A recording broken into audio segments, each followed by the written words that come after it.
Ian Thomas of ITJMMA.com, British-based mixed martial arts here, and I'm with Jack Shaw, who'll be fighting up this week at Cage Warriors 83. You alright, mate?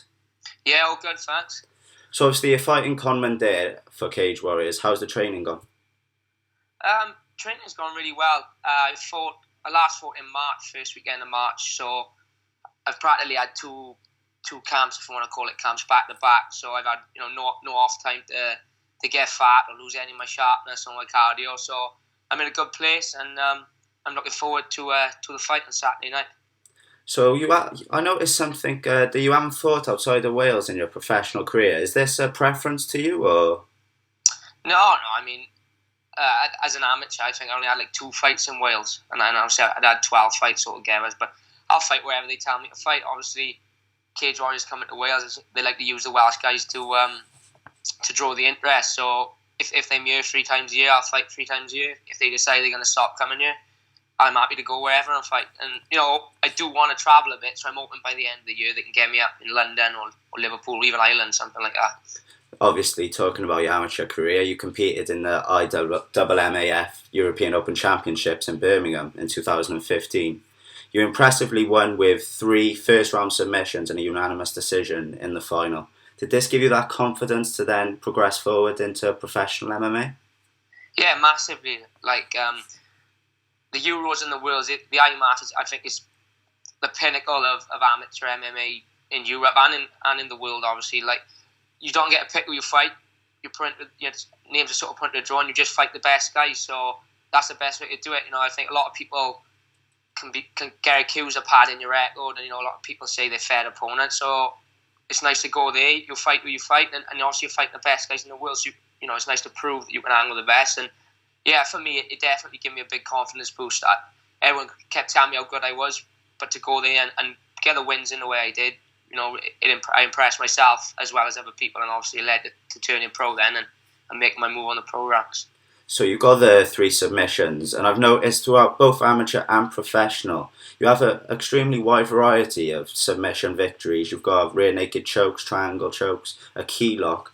Does this bring you confidence that on the floor and gaining submission victories, the depth and the width you have of submissions can give you confidence going into each fight? Yeah, massively. Like, I've been grappling now 10, 15 years is what people forget. Even before BJJ was about, I'd done traditional jiu-jitsu for years. Also, I'm a brown belt in BJJ. I'm a first dan black belt in combat jiu-jitsu, as we call it. But yeah, especially on the ground, I'm happy to go wherever. I know I can finish fights off my back or from the top position. So I'm pretty confident when it hits the ground, I can get that finish on most people. As I always say, I don't really go in hunting a sub, but 9 times out of 10 they do present themselves, and I'm confident I can take them no matter where the area is. So Conman there, he has a record of 9-3, is on a 6-fight winning streak, and recently won at Cage Warriors 82. Does this come into your mindset and into your camp thinking about these things, or is it just another fight for you? It's a bit of both. Like, I don't ever look into an opponent too much, but obviously with Conman, he's had 12 pro fights. So for me, it's nice to fight someone who's got a bit of experience and who I know a little bit about. Obviously, like my last couple of fights, I fought a couple of European guys who I didn't really know too much about. So you're sort of going in there and fighting the unknown. Whereas with Conman, I know what he brings. He's a good, tough fighter. He likes to strike. But then on the flip side, a fight's a fight, and you've got to be prepared to take it wherever you can and wherever you feel comfortable. So, yeah, I mean, it's nice to know a bit about him, but it is what it is. I'll fight anyone, so I can't really say that it comes into my mindset, but obviously it's something you've got to bear in mind as well. You can't go in there blind and not focus on what he's good at.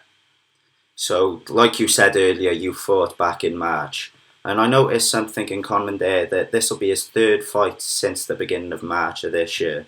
Do you think this will show in the fight? Do you think this can be played to your advantage? Not really. I mean, he's been really active since I watched him fight on Cage Warriors about a year and a half ago, and I think he's had something like the 6-fight win streak is on has all been in the space of 12 months. So he's obviously used to being active, used to fighting every couple of weeks. So I don't think it'll affect him. He's had back-to-back fights, so maybe it'll be a good thing for him fitness-wise. So obviously he's going to come to fight, but I'm prepared and I'm ready for him.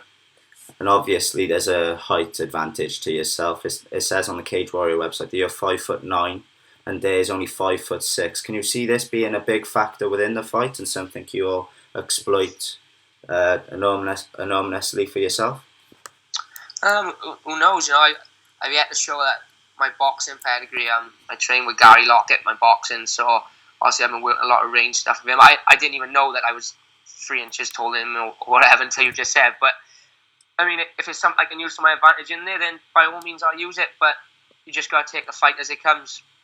If it stays on the feet long enough for me to use my range, then yeah, I'm good to use that to my advantage. If not, hey, it don't matter.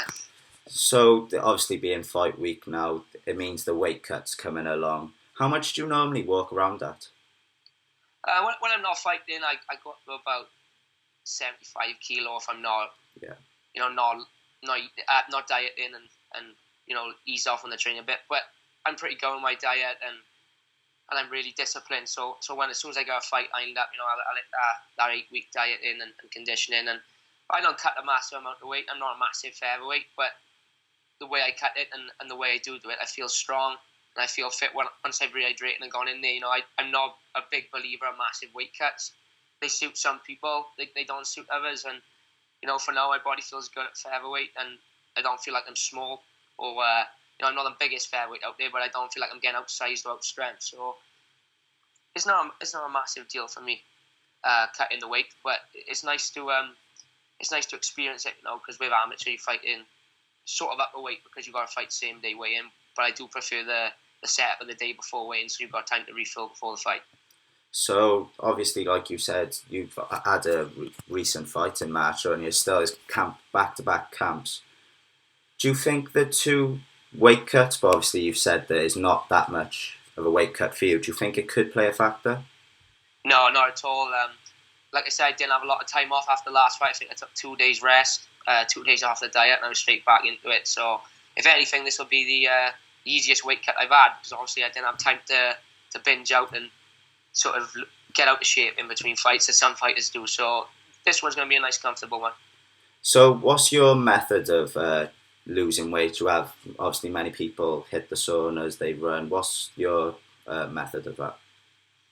So just the day before the weigh-in, really, I'll do a light run in the morning just to get a little bit of weight off, and then obviously the night before, depend on the time. If the weigh-in's in the afternoon, maybe I'll do it in the morning. I'll just hot bath and get a sweat on, jump in the hot bath, a couple of minutes in, couple of minutes out, and it gets the weight off comfortably. I prefer that to the sauna. I know a couple of teammates of mine prefer to sit in the sauna, but it's not for me. I do all my weight cutting in the hot bath. So I'm interested to hear from a fighter you've only had 4 fights at the moment, so obviously your career is very early. And I'm noticing lately in these different organisations, such as the UFC and BAMMA as well, they're hosting fights with what could be seen as celebrities. So you have Geordie Shaw's Aaron Chambers fighting in BAMMA, you have CM Punk with UFC. As a young fighter, do you see it as an opportunity to showcase your skills, or do you see it as a danger for the inexperienced competitor? You mean if I was to fight like one of the celebrities? In general, like sort of thing. Would you see it if someone come in and they had like 1 or 2 fights previously? Would you be calling them out? Would you see it as an opportunity to fight them and showcase your skills? Or if someone said to you, "Oh, you should fight this guy," do you see it as a danger for the opponent? I think it depends. Obviously with the guy from Geordie Shaw, I think they've matched him pretty fairly. Some people are a bit annoyed that he's got signed obviously straight to BAMMA, but it's not something I wouldn't be calling him out, because obviously I don't feel like I got nothing to gain. You're gonna have a couple of casual fans, but I prefer to fight the boys at a better level and with more experience. Obviously, especially with CM Punk, that Mickey Gall beat him, and he's obviously made a bit of a name for himself of it. So there's pros and cons to it. It's not really for me, I don't think, but I've never been put in that situation where they've said you've got to fight this guy or this guy. So if it come about, who knows? But for now, I'm happy just fighting good experienced guys who can really test me. I interviewed Lewis Long yesterday, the headliner of this event, and I asked him how he thought the promotion for Cage Warriors 83 was go in regards into social media and how Cage Warriors are promoting it. Do you see it as unfair, or because they're promoting heavily Cage Warriors 84 a lot? Do you see it as unfair, or do you just see it as promotion for the next event? Yeah, it's just promotion. I think they're a big Cage Warriors, are a big brand. They got shows on every month, so although we're the next one in line, they got to promote the other events as well. I think if you look back to the Liverpool card sort of thing, they were promoting the Welsh one before that as well. So it's just promotion from a business. It doesn't bother me. They're still putting the time into the guys fighting on the card. They're still getting us good media attention. So I don't think it's unfair. No. So obviously, like I said earlier in this interview, that the 4 fights you've had have been in Wales. Is it comfortable for you now, or do you still get the pre-fight nerves of fighting in front of your home crowd? I'm not a big sufferer in nerves, to be honest with you. But honestly, I fought in Newport. I think this is like my 3rd or 4th time now in a row. So it's comfortable because I'm used to the arena and the setup, and used to how things are run. But yeah, it doesn't really add no extra pressure. I could be fighting in Newport, or I could be fighting in America. I could have an home crowd supporting me, or I could have 2 people there who bought tickets. It doesn't make a difference to me at the end of the day. When it's time to go, it's just you and your opponent. You got your corner, they got their corner, and that's all that really matters. As grateful as I am for the support, like anyone who's come to watch, all my friends are probably one of the loudest and rowdiest bunch you meet, and it is great to have them there and make the noise because it sets the atmosphere off. But when you got to fight, it's you and your opponent, no one else. So obviously your opponent this weekend is Conman Dare. What's your approach? Obviously you can't give away a game plan, but have you got preferred options in the mind? I'm ready for all areas. I know he likes to strike, so I think it might be a nice chance for me to show that I can stand a bit rather than go straight to the ground. But also everyone knows the way I win fights is through ground pressure and that on sort of shots that leads to the sub. Obviously, that's where I finished all my fights, so don't be surprised if it goes that way again. But like I said, I'm ready for wherever the fight goes. I know he's game, and I know he's going to come. He's not coming there to lose. He's going to come to upset the home crowd, but I'm there to make sure that doesn't happen. Right, that's all the questions I had to ask you there, mate. Thank you for the interview. I wish you the best of luck on Saturday. That's Ian Thomas of ITJMMA.com, and that's Jack Shaw. Cheers, mate. Cheers, guys. Nice one.